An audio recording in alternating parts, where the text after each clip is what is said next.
Cinema பைத்தியம் எந்த அளவு ஒரு மனிதனை மென்டலாக்கும் அப்படிங்கிறதுக்கு இந்த காணொளி ஒரு சிறந்த உதாரணம். அந்த விஜய் வந்து இன்னொரு பெண்ணோட சுற்றுறதுக்கு அந்த பெண்ணுக்கு ஆற்ற ரியாக்ஷன் இருக்குது, கண்டிப்பாக அது மனநோய் தான். இது மாதிரி ஒன்று இல்லை ரெண்டு இல்லை, ஒருத்தன் வந்து கால்நடையாக இப்போ கோயிலுக்கு நேர்ந்துக்கிட்டு போகிறான் பாருங்க. எனக்கு அப்படி இருக்கு விஜய் தளபதி, எனக்கு உங்களை ரொம்ப பிடிக்கும் தளபதி, ரொம்ப அப்படி பிடிக்கும். ஆனா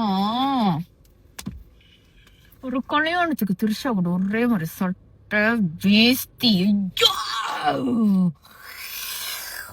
இத பத்தி நாங்க பேசிட்டு அவங்க எல்லாம் வீடியோ செஞ்சு போடுவாங்க.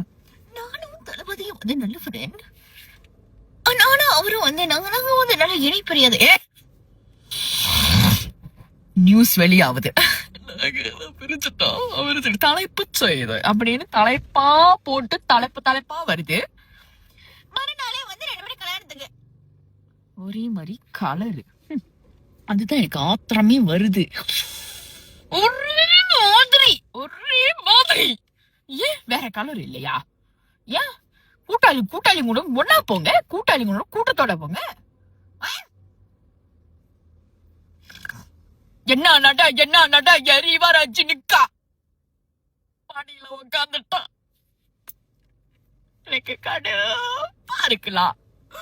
எனக்கு அப்படி இருக்கு. வேற கலர் போட்டு போடி தானே, வேற கலர். நிறைய சாய்ஸ் ஆஃப் கலர்ஸ் இருக்கு. அதனால என் முடி மாதிரி தெரிச்சு போயிருச்சு.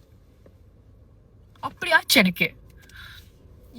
எனக்கு வர்ற ஆத்திரத்துக்கு த்ரிஷா விஜய் எனக்கு எல்லாமே அப்படித்தான் போகுதே.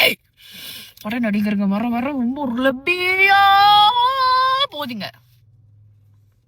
இந்த மாதிரி நீங்க எல்லாம் பண்ணிட்டீங்கன்னா அப்புறம் இங்க நடக்கிறது என்ன நம்ம சொல்லுவானுங்க, விஜய் பண்ணிட்டாரு, அவரே பண்ணிட்டாரு, இவரே பண்ணிட்டாரு.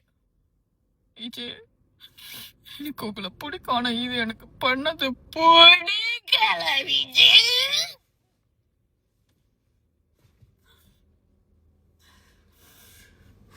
எனக்கு நானும் மண்டக்கு கேட்ட வந்து அவங்க அந்த நியூஸ் எல்லாம் பாக்கலையா? என்ன கதையா ஏதாவது பண்ணலாம்? வேணாம், எனக்கு உண்மையாவே இப்படி இருக்கு. இது சரியில்லை, இது பண்ணது சரியில்லை. இது தேவையா 2 பேரும்? ஐயோ ஒரே கலரு, நியூஸ் வெளியாகுது, டிவோர்ஸ் அங்கிட்ட பார்த்து 2 பேரும் ஒண்ணா. என்ன